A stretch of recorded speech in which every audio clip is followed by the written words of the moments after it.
It was a graveyard smash. They did the mash. It caught on in a flash. They did the mash. They did the monster mash. VHS is another interesting experiment in independent filmmaking. Ti West co-directed this with a collective of filmmakers, but this one has gained a reputation through word of mouth and its life on Netflix. It seems with this film, Ti West and co. were taking a stab at the found footage craze of the modern era, but exploring it a bit more in depth. The film also runs as somewhat of an anthology, as the movie consists of about half a dozen different stories that are all found on a mysterious VHS tape. We're given a variety of stories that are honestly hit or miss.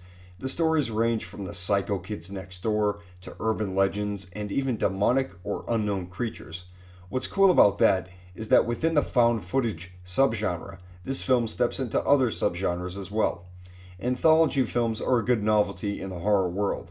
There have been some classic examples of horror anthologies over the years, and while this one may not be good enough to consider a potential classic, it does a lot of interesting and fun things.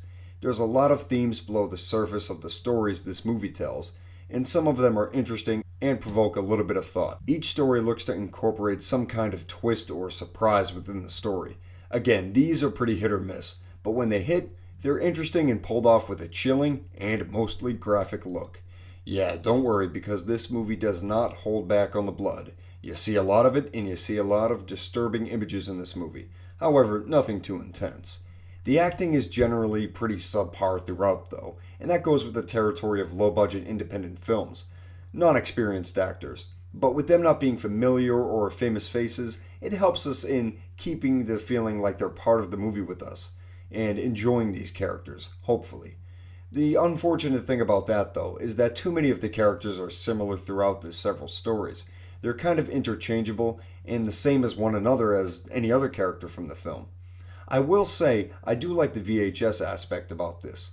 VHS tapes, Hi-8 tapes, and whatnot have a dirty old look to them that has this very odd but unique atmosphere, and it quickly transcends to the tone of the film. It creates an uneasy and hypnotizing effect on the eyes of the audience. There's even different means of recording. For example, there's a whole segment that takes place on a webcam, and that's a pretty cool exploration if you ask me. There's so many means of broadcasting ourselves or just telling a story, and I think that's what this film is really trying to get as its core exploration. Overall, VHS does enough good things to be worth a watch. I would recommend this movie to someone to watch in the dark, late at night. It's one of those films that's effective in the right setting at the right time. If you're looking for something slightly different and new, give this one a look. A found footage horror anthology. Now that's original.